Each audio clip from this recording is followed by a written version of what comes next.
Lincoln Clay said, Test 2.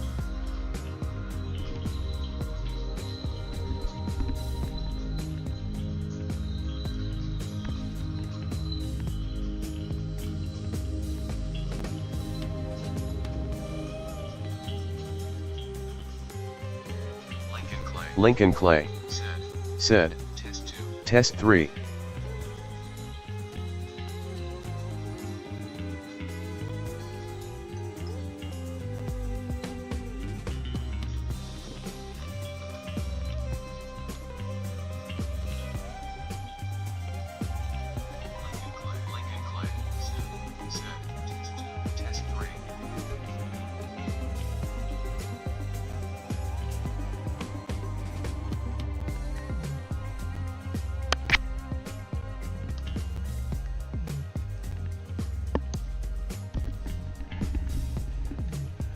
Okay, I think we got everything squared away now. What is good, everybody? It is the Godfather of VR, the ageless wonder, the man Lincoln Clay.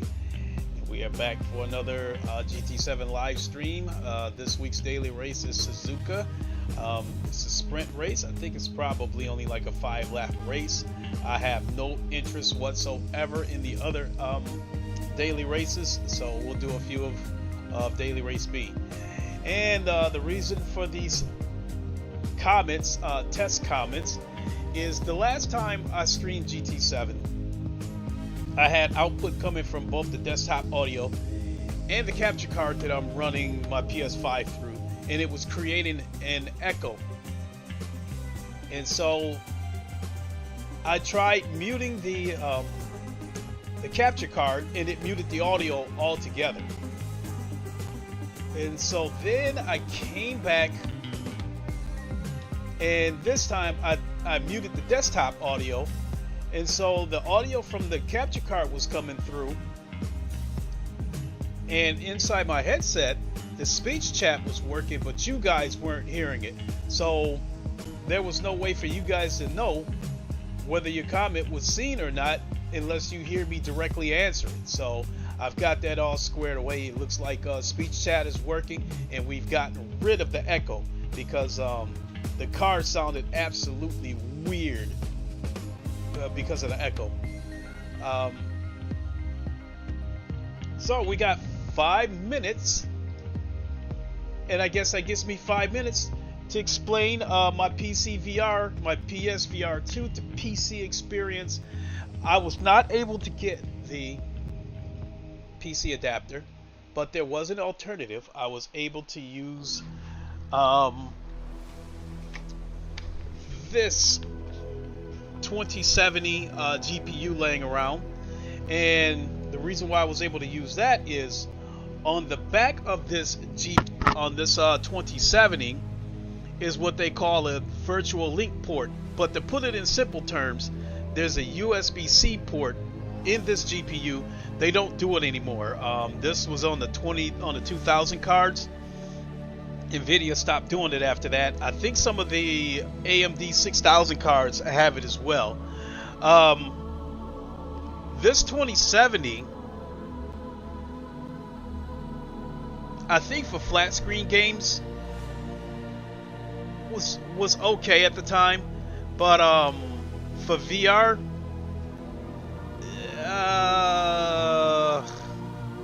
I can't say so much. I think, to put it in simpler terms, by today's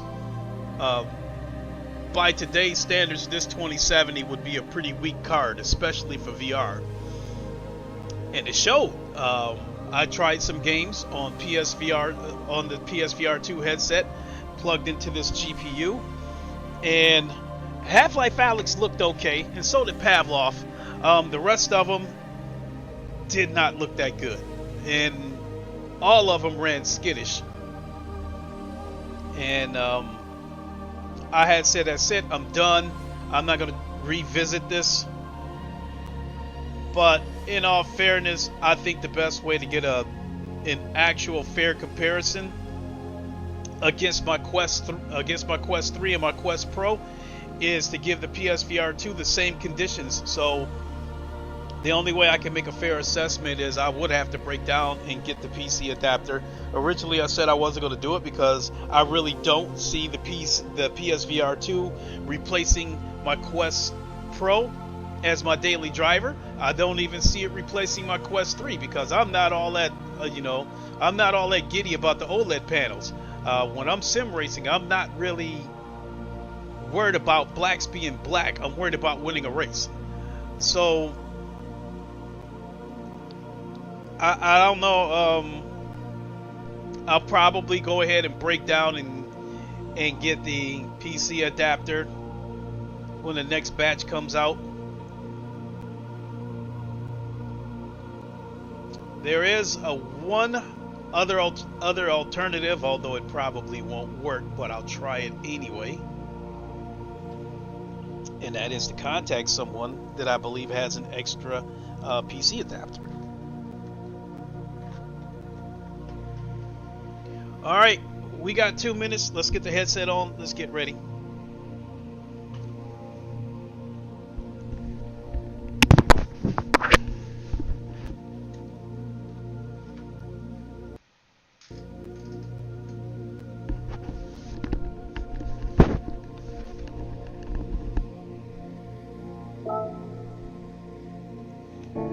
One thing they absolutely need to do with this game is to add a separate recenter button for the VR, because whenever you hit the recenter button to recenter the VR, it's actually the pause button, and it will bring up menus, and I have to hold it in order to recenter the VR.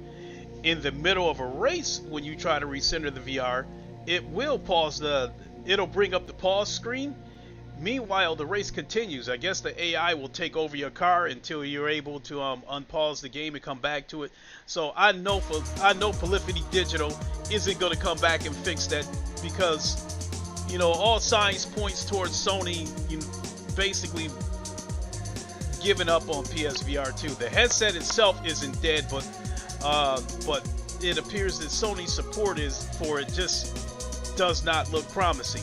I mean, there are so many things that people complained about with PSVR 2 on GT7, and none of it's, the only thing that's really been addressed is every now and then they'll send an update through and try to adjust the visuals, because people complain about the mirror and the reprojection. So once in a while they'll send through an update to try to address that.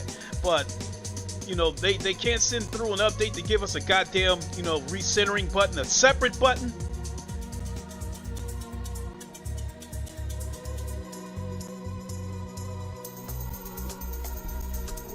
So, yeah, that's something I don't like, and it doesn't look like something that's going to get fixed.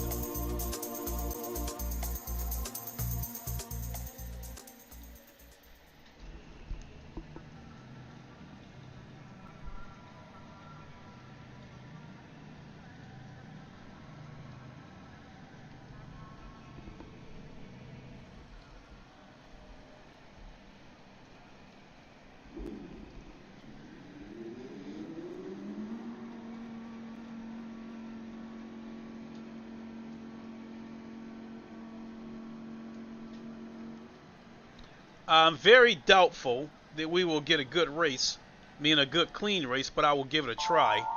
I've also elected not to qualify because the last time I did daily races on GT7, I did not qualify, and it actually... Oh, wait a minute. Is this game really dying like that? I'm in here with some A drivers. Ooh, we're going to have to talk about that.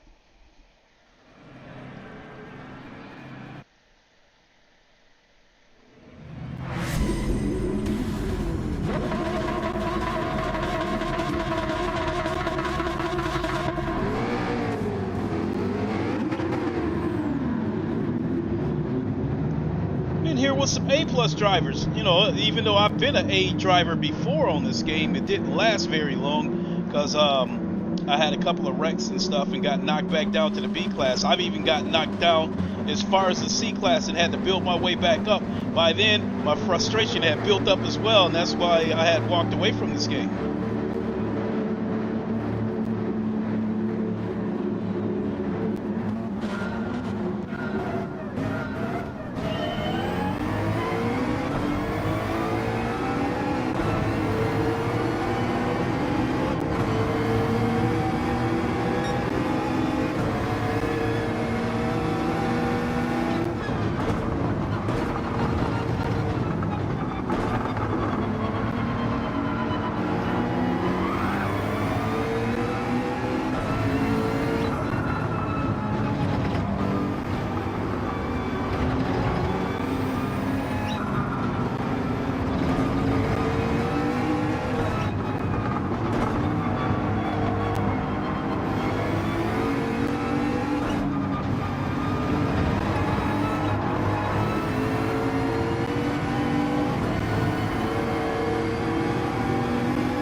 Yeah, these new physics are going to take some getting used to.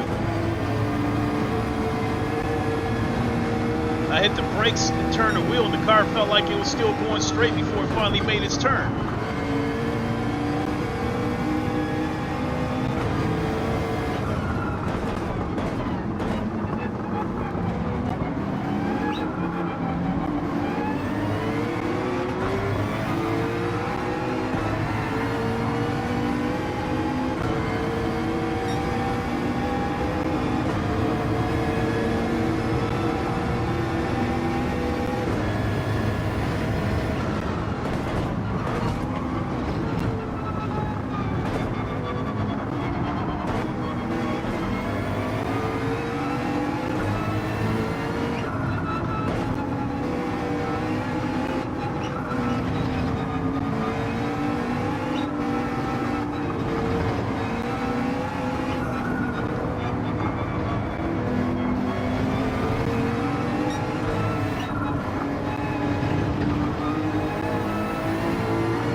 starting to, the conspiracy theorists in me, the wheels are starting to turn.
Thank you.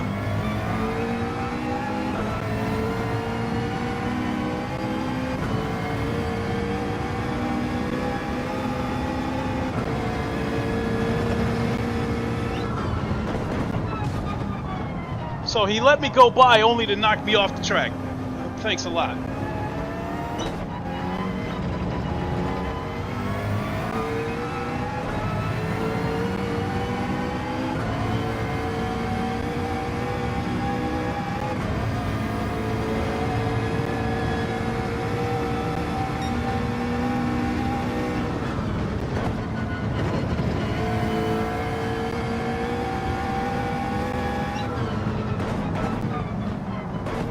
This dude, he playing around, he bullshit.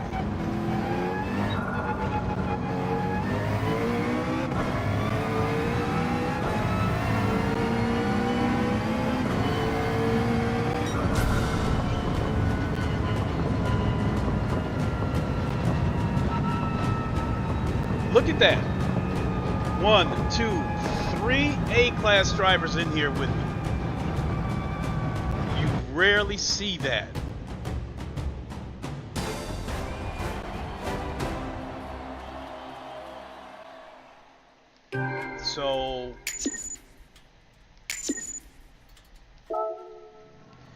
So the conspiracy theorist in me wonders if I was in there with A-class drivers because that was just the luck of the draw, or is the player count dwindling?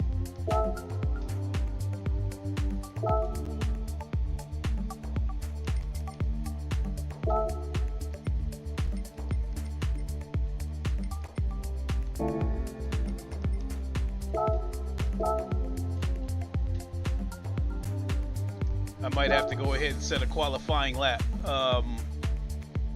With these new physics in the cars feeling slippery, it's not going to be easy to overtake. All you can do is just hope people go off the track.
blinds. Said. Braking too hard into the corners.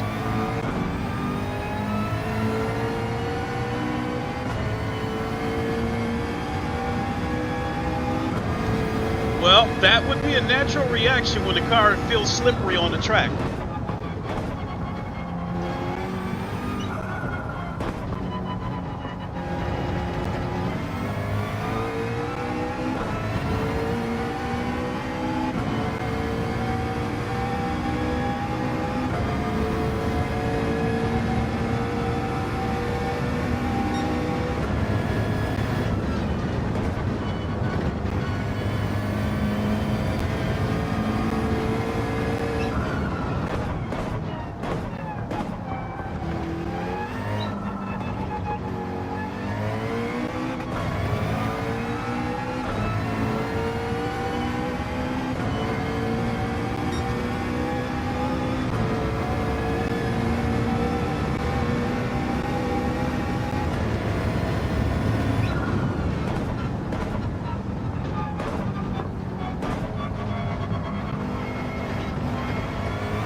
Also have to keep in mind, I normally play Le Mans Ultimate and Automobile Lister 2. I don't play this game that much like I used to, and I haven't really had a chance to sink my teeth into these new physics.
Ah! I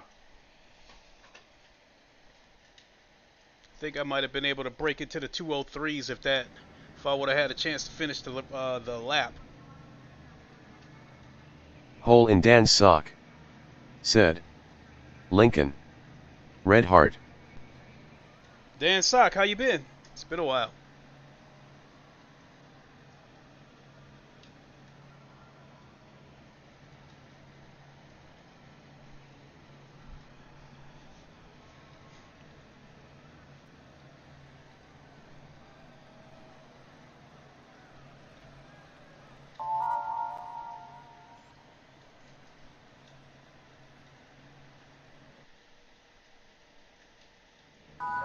Hole in Dan's sock. Said. My man. Hope all has been good.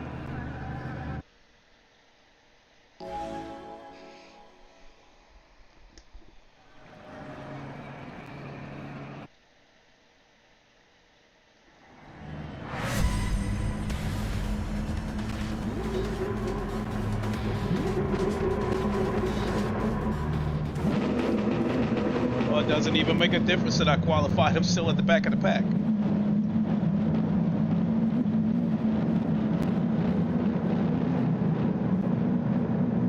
I would also like to see GT7 go back to doing more races with the soft tires instead of mediums and hard all the time.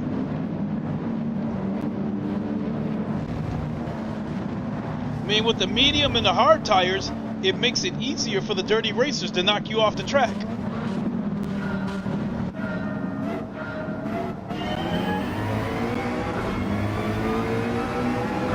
Hole in Dan's sock. Said.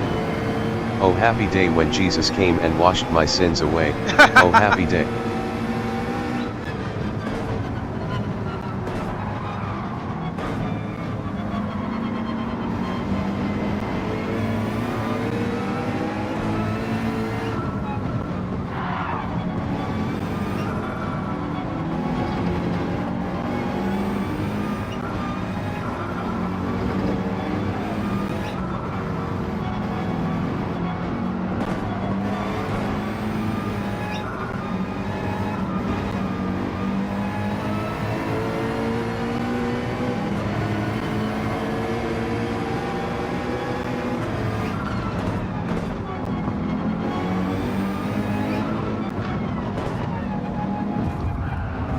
Here we go, trying to force his way in there.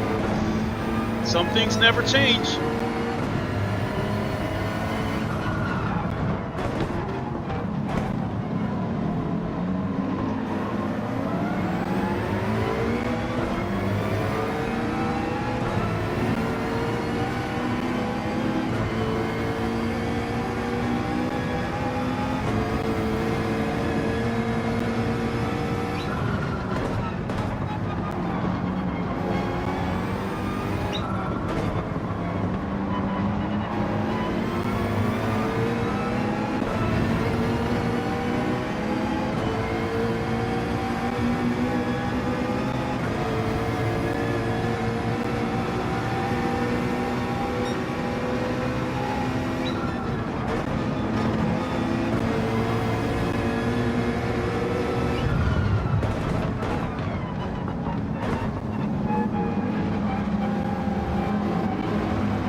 Hole in Dan's sock.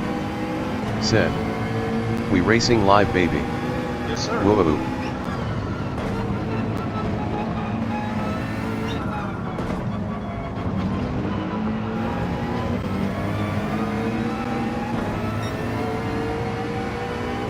With these new physics, you have to trail brake like never before.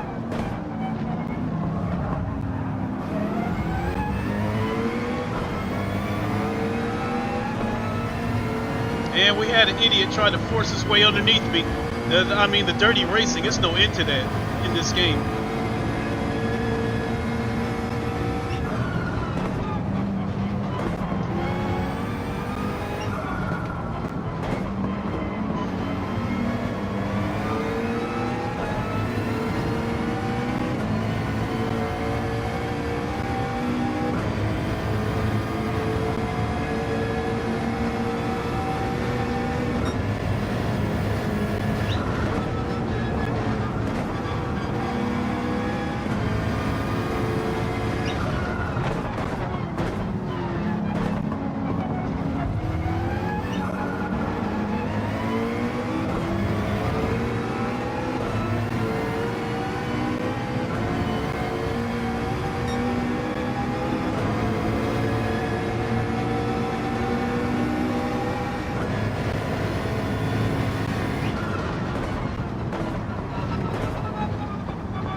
Hole in Dan's sock.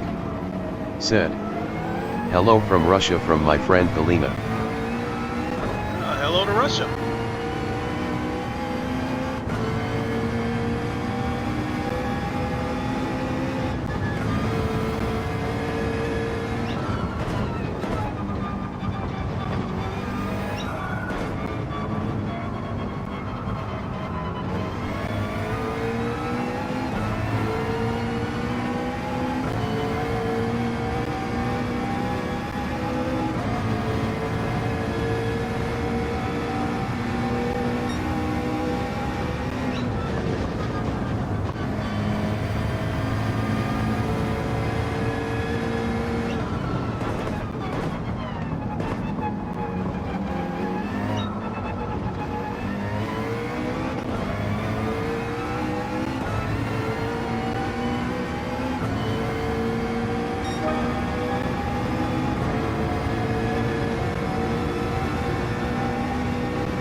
Keep flashing me and want me to move over for him, but he's proven that he can't keep up with me.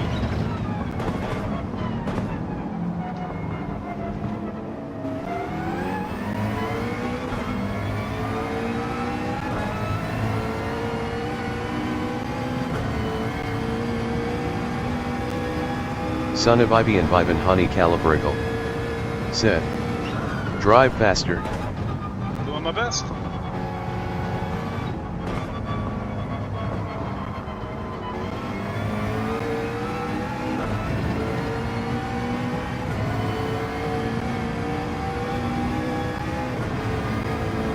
Son of Ivy and Vivan Honey Calibrical. Said. Faster.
Son of Ivy and Vivan Honey Calibrical. Said. How much is your stuff? I spent a lot of money on all this stuff because I've got more than just this cockpit that I'm sitting in. I've also got 3 PCs, probably about 6 or 7 VR headsets. So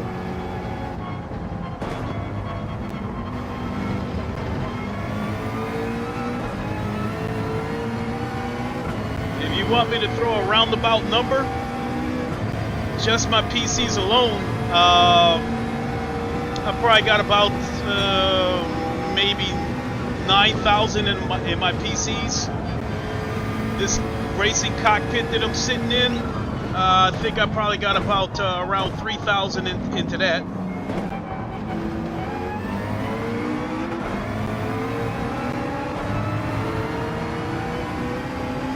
Did we take him? Yeah, we did. We got 4th place. Not bad from that disastrous start.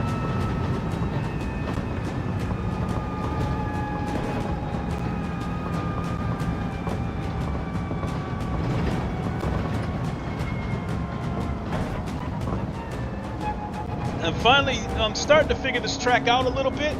So I'm getting into the 20. I think I might be getting into the 203s. But I think if I can get into the 202s, then I can. Son of Ivy and Vivan Honey Caliparical said, "Why do you need 3 PC?"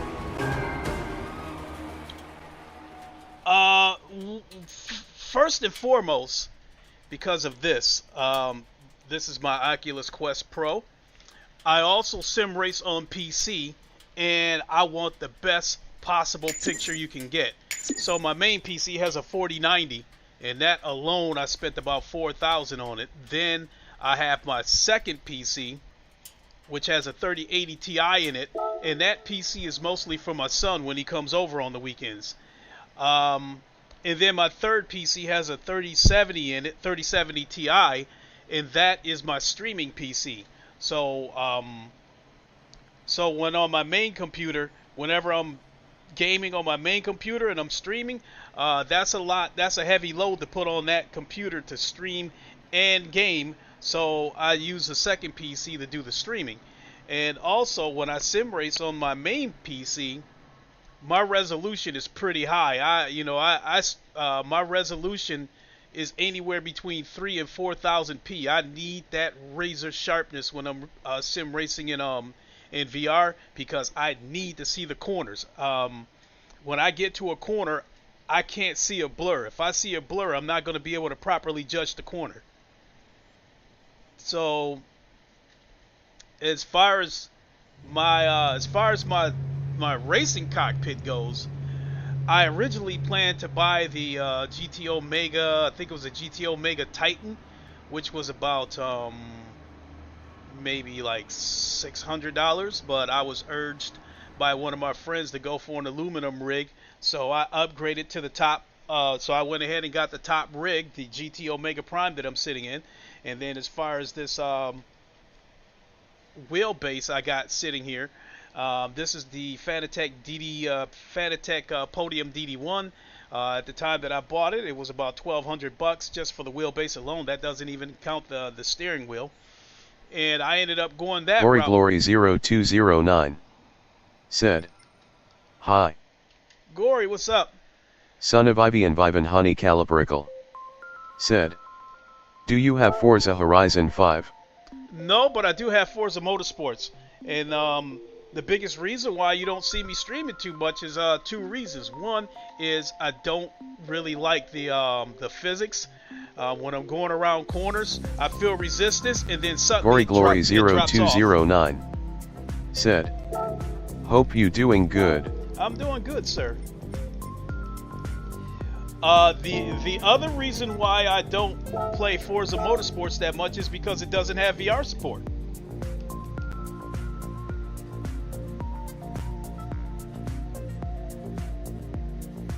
So despite how much I don't like the physics of Forza Motorsports, if it had VR, I would play it, and I would find a way to get used to it, and I would find a way to be competitive. Son of Ivy and Vivan Honey Caliparical said, "Can you play it now?" Z28 Gaming said, "Nice setup. Z28! The DD1 still feels good on GT7. Glory 0209 said, "Was just doing ACC in VR. Saw you online, so came in." Appreciate it. I really appreciate it. Z28 in the house.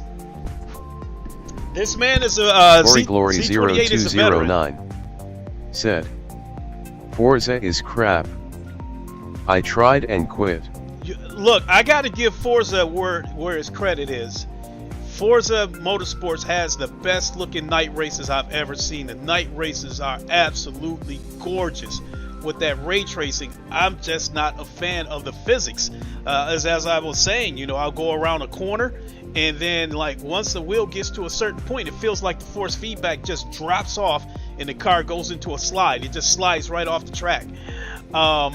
And because of it, I have to brake much earlier than I like, to the point where cars are shooting right past me. So it's just something that I haven't figured out yet. So rather than say that the physics are trash, I just have to say that I haven't adjusted to it yet. It's the same thing here. These new physics on GT7, I can't say that I don't like them, because with medium tires, it's a challenge. I mean, you have to trail brake hard, and I mean you have to trail brake like ACC type trail brake. Z28 Gaming said, I agree. Forza feels a bit odd.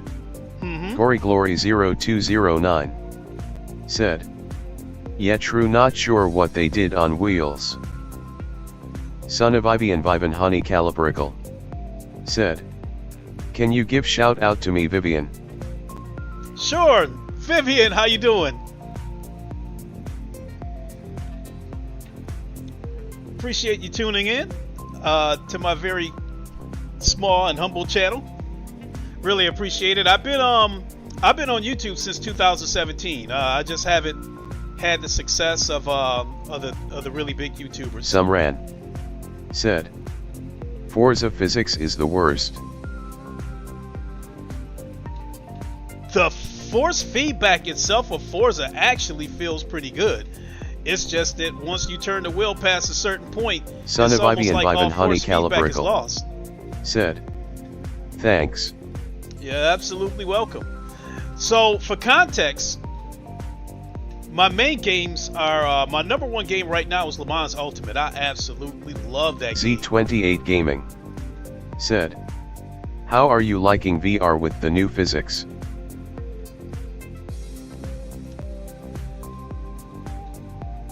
Z28,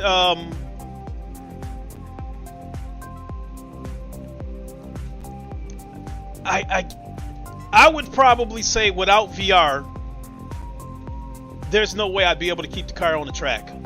VR allows me to properly judge corners. I can judge how far a corner is away.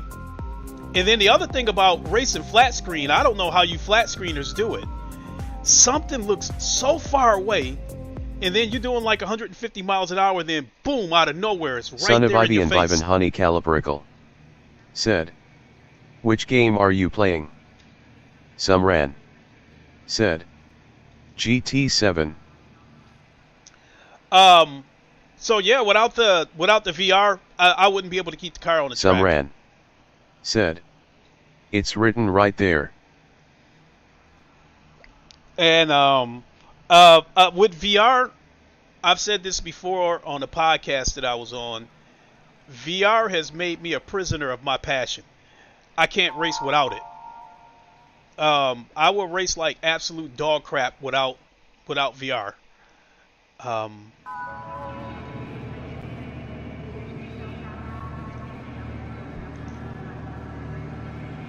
The only thing is, the bad thing about my situation of being a VR sim racer is that I cannot debunk the belief that flat screen drivers are faster.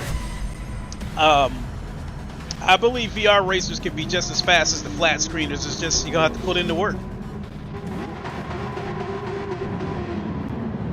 Now this is only my second stream since the new physics came out, so I've got to put in more time to get used to these physics, and that's pretty much all to it.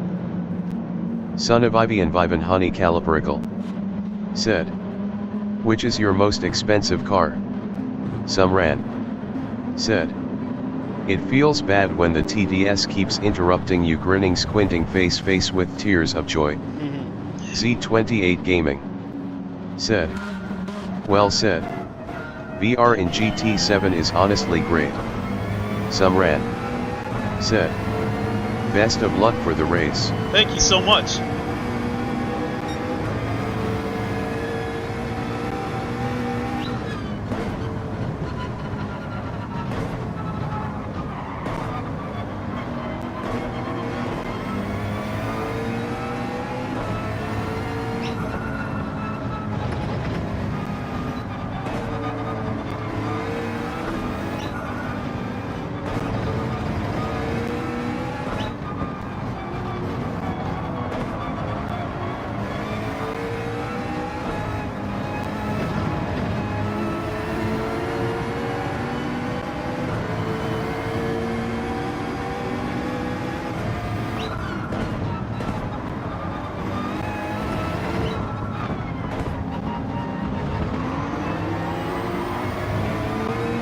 Son of Ivy and Vivan Honey Calibrical said, which is your most expensive car? On this game, probably the 787B or the Sauber Mercedes. Both of them, I think one of them was 4 million and the other one was 3 million. But I absolutely love those Group C cars from the 90s.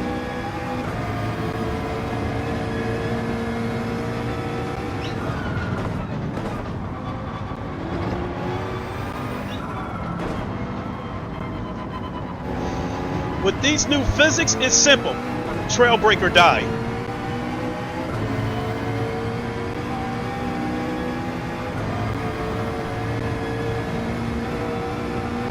I finished 4th last race because people basically went off the track and I'm counting on it happening again.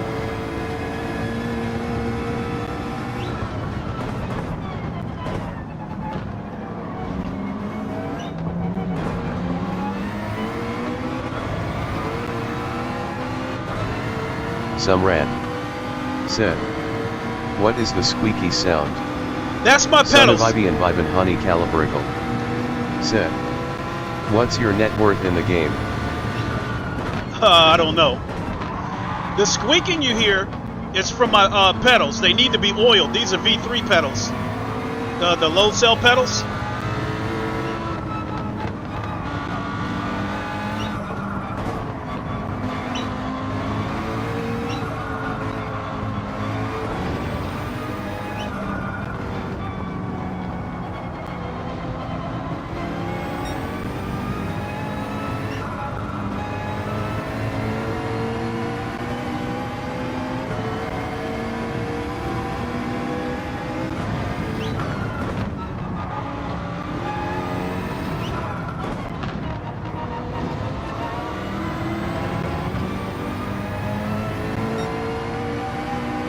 I meant to drop it down a second.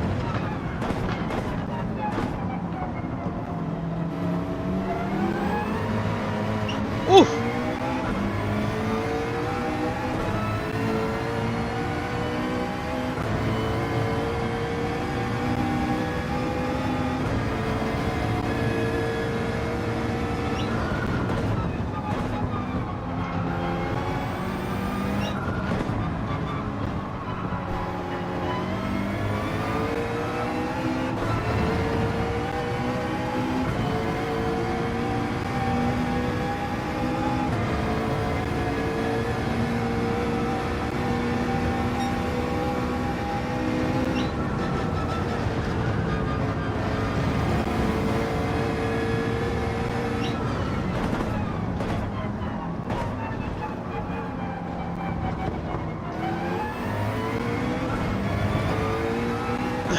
Looks like some of these other drivers are having a hard time adjusting to the physics.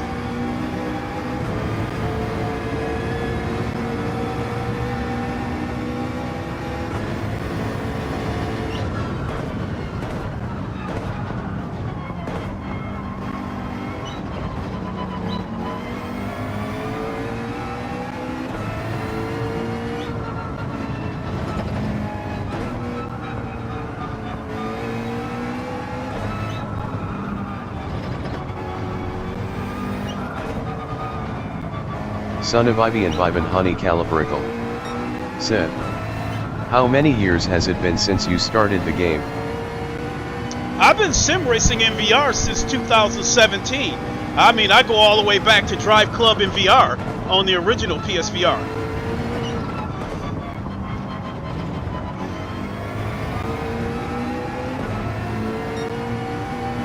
I mean, but I didn't, for as long as I've been sim racing, I really didn't get halfway decent at it until the last few years. Because I had to put in the work. And right now, I would just consider myself a middle of the pack driver. I'm not on the, like, Z28 Gaming. If he's still here, I'm definitely not on his level. Check him out. I've been watching him for years.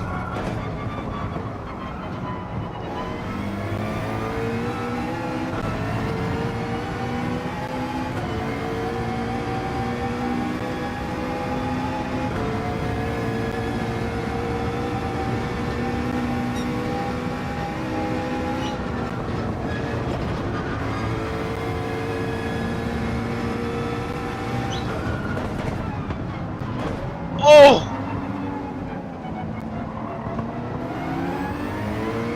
What a save. Z28 Gaming said, do you have a trick to not make the lenses fog while using the headset for long sessions? Son of Ivy and Vivan Honey Calibrical said, do a sick drift. If I drift, it won't be on purpose. Z28, as far as not making the fog, like it gets hot inside these headsets. So, like whenever I'm not streaming, I have a fan turned on. The reason why I have to turn it off when I'm streaming is because this mic is sensitive. So I just got the AC on.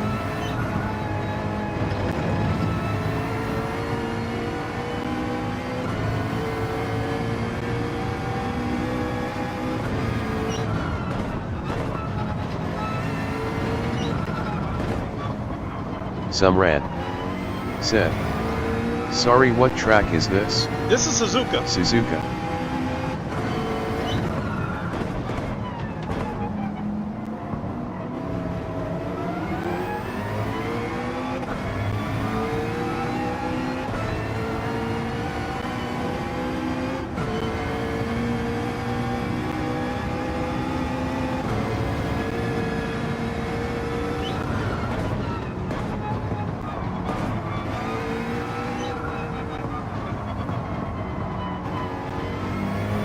Son of Ivy and Vivan Honey Calibrical said, are you rich? No. Sumran said, LOL.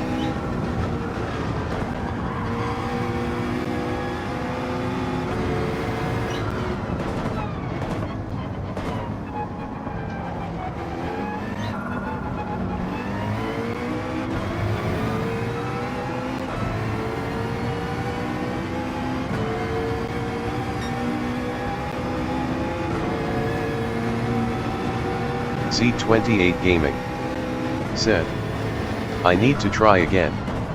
For me, after a couple races I need to clean the lenses. You know, maybe I was wearing it wrong. Worldly said, hello. Hello. Z28 Gaming said, this is good racing, flex biceps, medium light skin tone. Thank you. Son of Ivy and Vivan Honey Calibrical said, then how do you have such expensive setup? Sumran. I'm just the person said, that if I, oh my god. You might be too sweaty, brosy. I'm just the person that if I want something bad enough, I'll find a way to get it.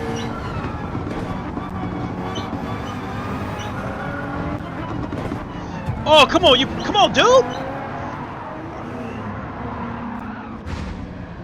I'm sorry, folks. That guy, he jumped right in front of me and hit the brakes. So now I went from the middle of the pack to about to finish last. So, I mean, it's to be expected.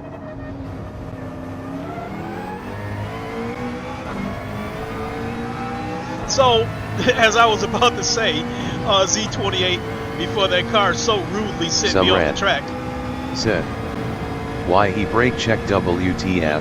Yeah. Z28 Gaming said, yeah, my bald head must sweat too much, face with tears of joy. I think it was too loose, honestly. Sumran said, clean race from you, bruh, GG. No, I mean, I don't race like that. It's not that serious to me. I would never feel good about winning a race because I knocked everybody off the track. I want to beat the best of the best, and I want to do it fairly.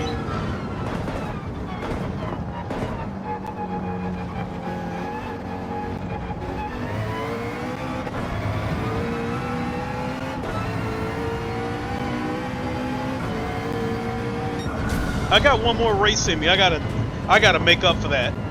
So the Z28 VR is a dream come true for me. I've always been fascinated with cars ever since I was a kid. You know, and I'm 57 years old. So for me, VR is a case of better late than never. You know, as a kid, what kid that loves cars? What kid doesn't grow up dreaming of becoming a race car driver?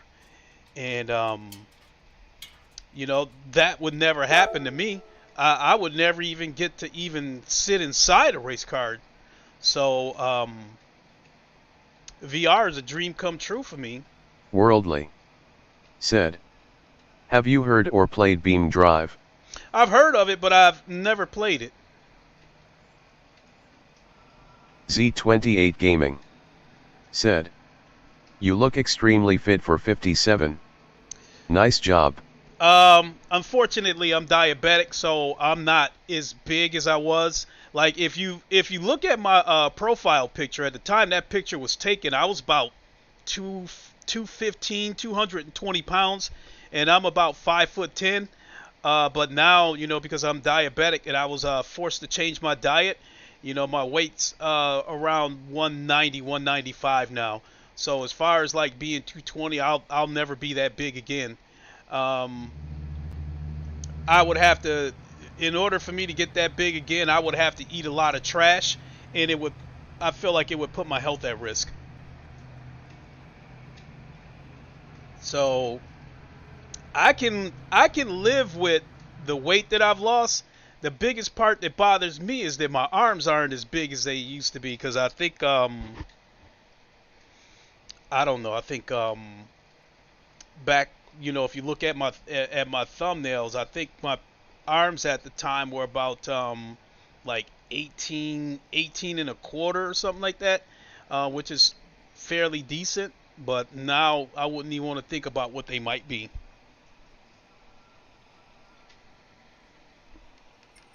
Oh, I got to get out of here and get registered for the next one.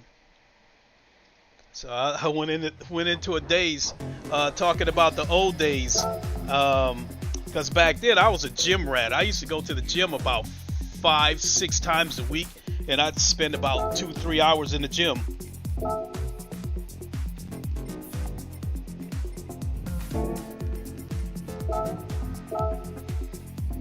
Yeah, but I see you pretty fit too, Z. I see you pretty fit yourself. Z28 Gaming said, it feels good being lighter, honestly. I was also heavier and don't like it. Athletic is the way to go for longevity. That is true. My opinion. Now, when I weighed 220, it had its perks and it also had its cons. The bad part was that I got bird legs, so carrying all that weight, you know, was taking its toll on my knees. It was starting to hurt going up and down steps, and it would even hurt my back too, because when I was bulking up, you know, I would get a little bit of a belly. It's just no way around it. When you bulk up, you're gonna pick up some fat. So I'm going up in the clubs, you know, trying to hide the belly, so I'm sucking the belly in, and it's pressing up against my back. So it was putting pressure on my back. So, you know, I would suck my stomach in, I would hold my breath, and then I would run into the bathroom and I would exhale, and then I would suck it back in and then come back out and, you know, do all that stuff. But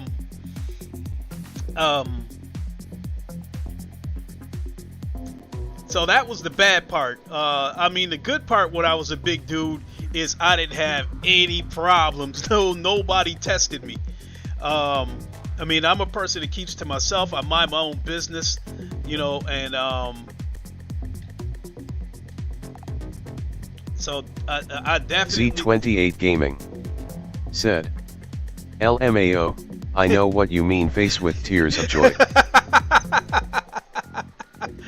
Yeah, I used to go to the club quite a bit, you know, and I got started working out late. I started working out at 27, and then I would go through these phases on and off where I would plateau, and I'm not seeing any gains, and it would get frustrated and quit, come back a couple months later. You know, I fought that battle for years, and then when you work out, the mirror can be your worst enemy. I mean, you could work out for 6 straight months, and you look in that mirror and you feel like you don't see any results, and it drives you nuts. The only way that I knew that I was getting bigger is I would put on a shirt today and then put that shirt on again 3 months from now, and it felt tighter. Then I knew I was then I was making gains. So yeah, that mirror can drive a person nuts. And then you go into the gyms, and the entire gym is just mirrors. Is everywhere you walk, there's mirrors. The only part of a gym that doesn't have mirrors is the window.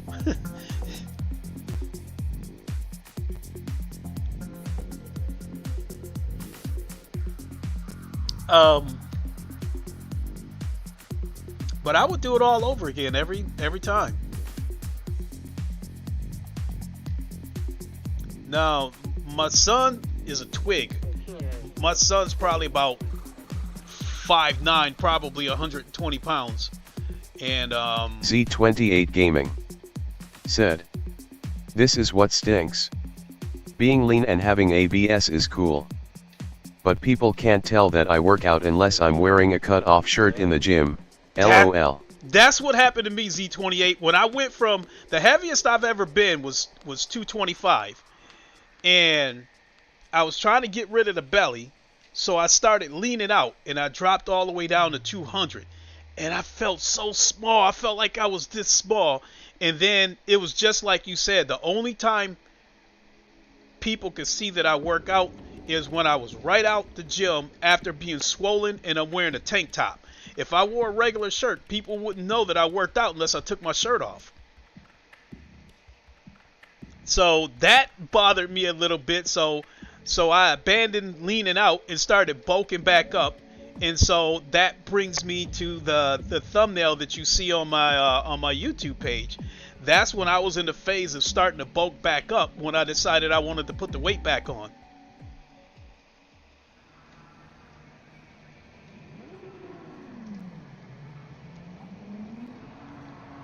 But I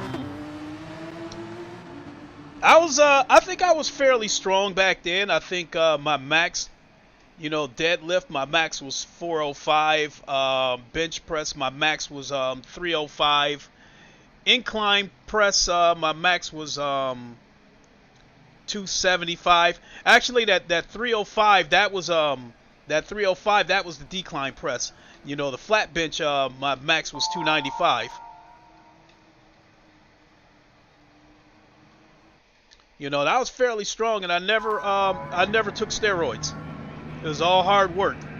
Sure, I took the pre-workouts and protein drinks. I've tried testosterone boosters a couple of times, but according to what they say, is that if you're a Z28 Gaming said, "Yeah, that's where I'm at. It sucks, but being lighter feels good stamina-wise." You got that right. Those are solid numbers. I got very similar to me. Cool. Yeah, you look. Yeah, I figured like when you go into the gym, you can make a good guess how strong somebody is based on their their height, their weight, and stuff like that. And a lot of times when people are not as strong as they look, and from what I've seen, it's like they might have had some kind of injury or something. They might have had a bad shoulder or a bad wrist.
Yeah, I don't want to force anything, so all I can do is just try to...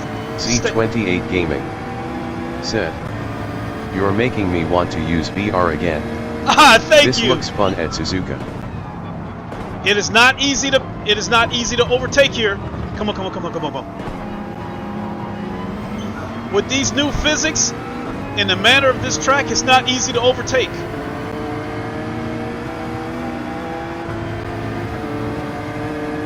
But that's on any sim. Suzuka's really a tough track to overtake. All you can do is really stay behind somebody and wait for them to make a mistake.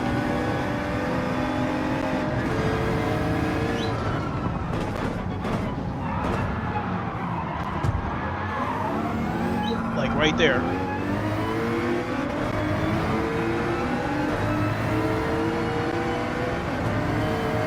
One thing that GT7 does is when the car bottoms out and you see those sparks coming from underneath the rear diffuser, like GT7 nailed that.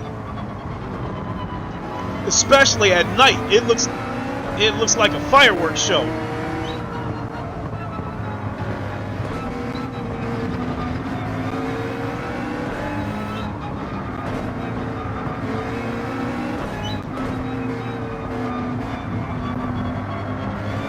Z28 Gaming said, "Would you agree that GT7 has elevated to more of a sim with the new update?" I agree. I think it became less arcade. Okay, look. Alright, Z, you better get ready for this one, because I'm getting ready to throw the conspiracy theory at you after this race is over. So you better get ready for this one.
Z28 Gaming said, "Oh no. Conspiracy theories. Don't get me started. We'll be talking about UFOs in no time, LOL. Face Well, with tears of joy." I'm not that much of a conspiracy theorist. As far as outside of sim racing, the furthest I'll go with the conspiracy theory is that I believe that the ship at the bottom of the ocean is not the Titanic. I believe it's her sister ship, the Olympic.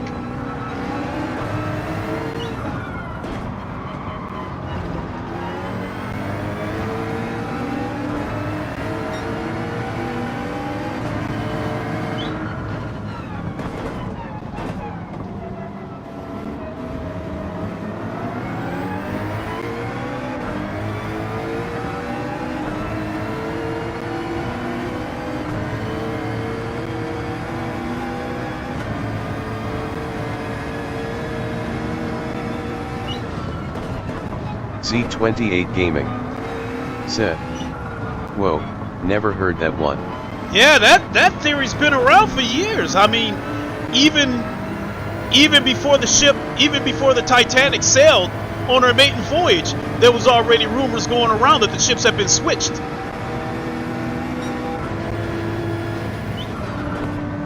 So if you go watch some documentaries, White Star built 3 ships. Well, I mean, they had already been in the business for decades, but they wanted to challenge the Cunard line, so they came up and wanted to build 3 new ships to compete with the Cunard line.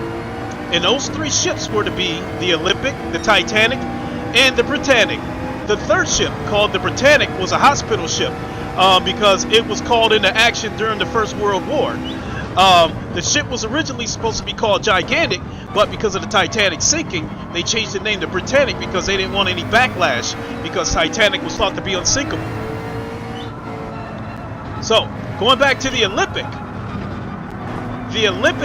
had a collision with a British destroyer, and that destroyer tore a hole in the side of the Olympic and it bent the keel.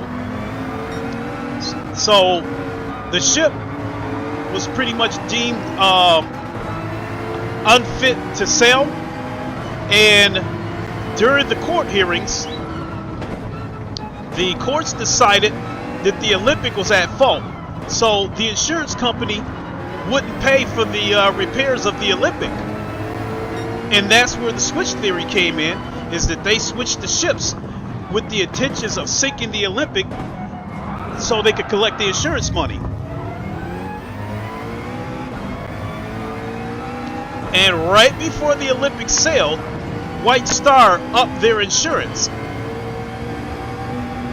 So when the Titanic sunk, the insurance company paid White Star $12 million, but it cost $7 million to build the ship. And this is, you know, back in 1905 or something.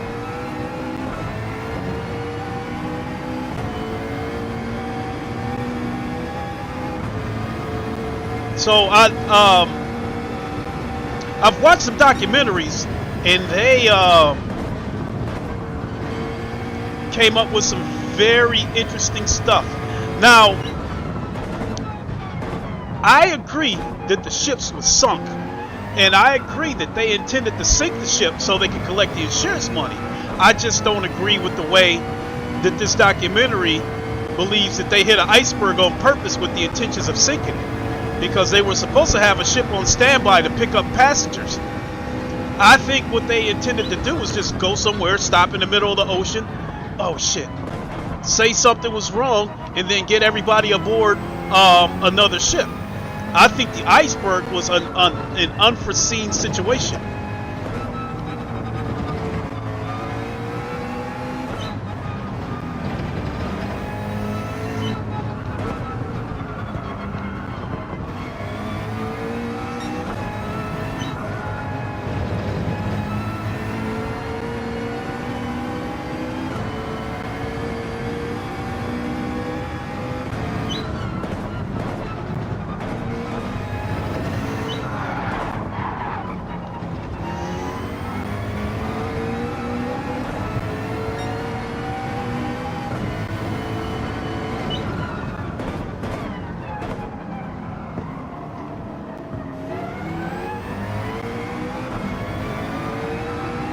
Z28 Gaming said, "Well, I'm looking forward to the story on the physics." Oh yeah, definitely. I think you'll end up agreeing with me. It's depending on how you look at it. I don't think it's bad, but at the end of the day, I think it came down to money. And because of that theory, I don't think these physics are going to last.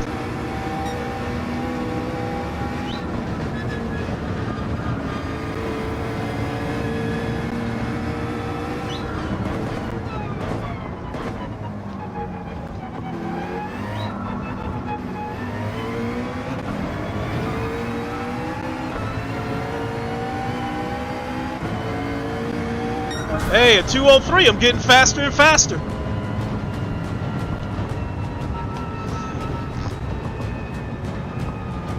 Okay, so let's get into this conspiracy theory about GT7. Z28 Gaming said, "I think they're more challenging in a good way." It is more challenging. Now, when GT7 first launched, they talked about the physics, and they said it without exactly saying it. I think they wanted GT7 to be a game for the hardcore racers to compete with the likes of ACC, because when it comes to physics, ACC is probably regarded as the what's the word I'm looking for? They are probably considered the benchmark. When GT7 first launched, one of the things that they stressed, and you know, when you would go through all that training, they would always stress trail braking. And the way the physics were at the time, it was almost like if you didn't trail brake, the game made you pay for it. It seemed like the game made you go off the track if you didn't trail brake. I think that led to a lot of complaints. So much to the point that I think that Polyphony Digital changed it to SimCade type physics, because if you lose the casuals, you lose all that microtransaction money. And if anybody can be realistic about GT7, they can admit that a lot of those microtransactions are absolutely ridiculous. So I think they changed the physics to SimCade so the casuals would stick around, because hardcore racers like us, we're only going to buy the cars that we want to race with, and that's it. We're not going to start up a car collection. Like, other than the race cars I bought, every car in my garage is just something that I got from the menu books. It was just a reward, because I'm not going to go out and buy a Volvo station wagon. I'm not even going to go out and buy a Bugatti. All I'm interested in is the race cars. But we're the minority. The casuals are the majority. So they had to change the physics to something SimCade, where people who don't have thousands of dollars worth of equipment can just simply, you know, they can just simply pick up this controller and get in there and compete. I don't know what made them go this route again with the physics, but I don't foresee it lasting.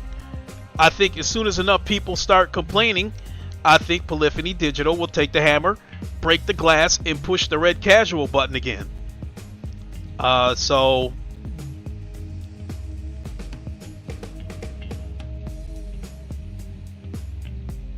I think new physics was just going to bring people around long enough to try them out, and then those who don't want to stay are going to leave. Honestly, I think what I would have liked from Polyphony Digital rather than new physics, which I'm okay with the physics, I just got to get used to them. And I have not had a chance to test these new physics with soft tires, but what I would have liked to see from Polyphony Digital in particular is new race cars.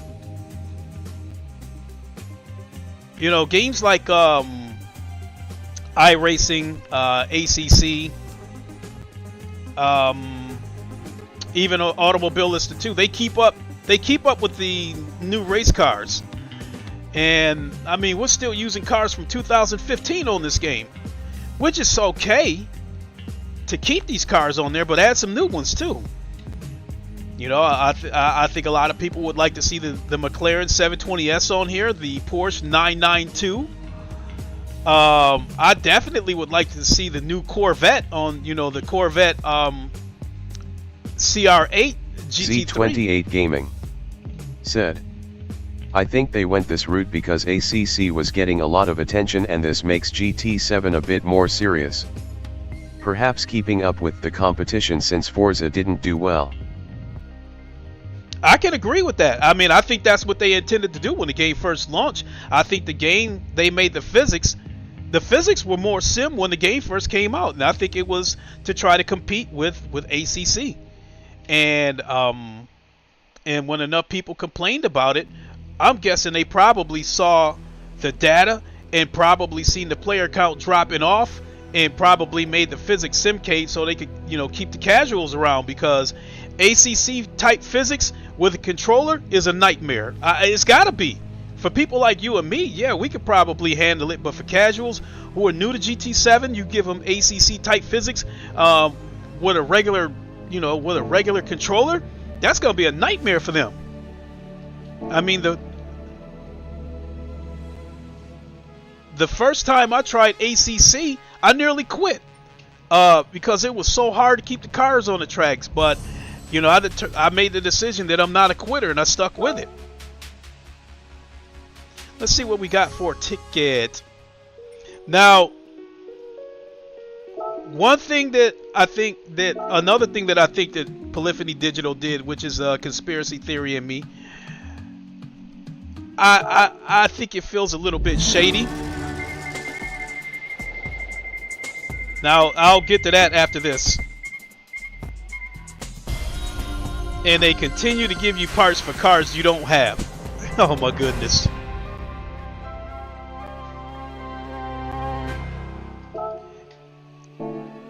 Okay, so another thing. When GT7 first launched and everybody was complaining about the absurd microtransactions, people found a way to start farming credits. And so, you know, now I'm seeing videos all over the place. You know, make 2 million credits in a half an hour and all that kind of stuff.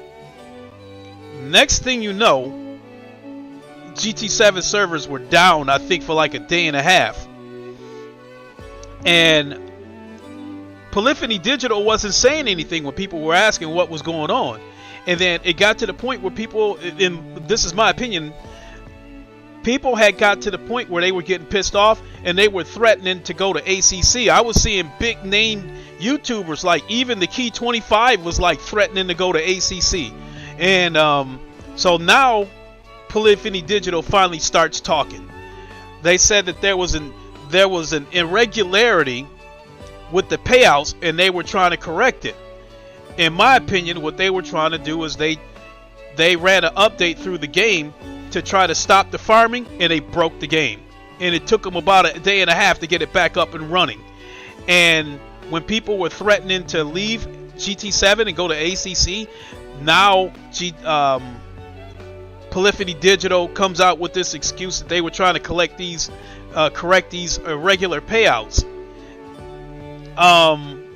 In other words, in my opinion, they were trying to stop the farming, because if people are farming credits, there's no need to buy the microtransactions. So they had to protect those microtransactions. They had to stop the farming to make people, you know, keep them going in the direction of the microtransactions. So I believe that they ran an update out trying to stop the farming, and it broke the game. And when they finally explained to everybody, at least gave their explanation of it, they also apologized to us and gave everybody 1 million credits.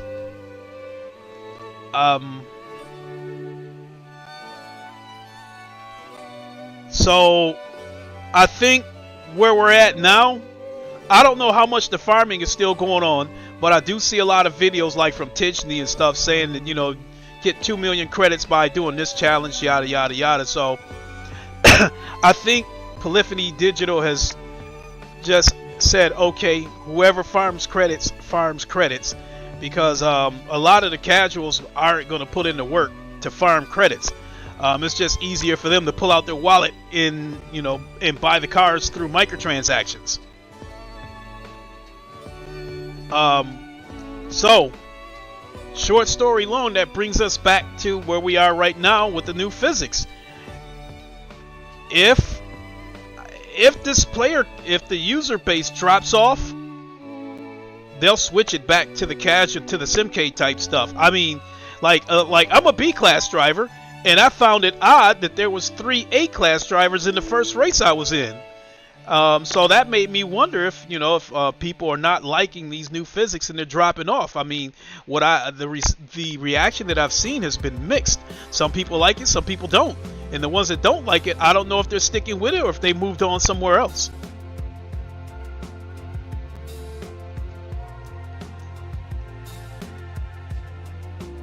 So, hold on, folks. Z28 Gaming said, "Not to cut you off. Good talking with you, Clay. I need to head out. It was fun watching you race.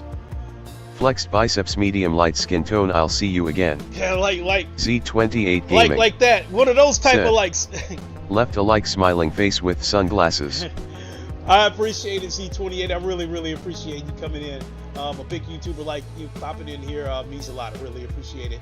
I appreciate all of you. But I got to get ready to hang it up myself because I've got to get ready to go pick up my son. I'm hoping to do a Le Mans Ultimate stream later.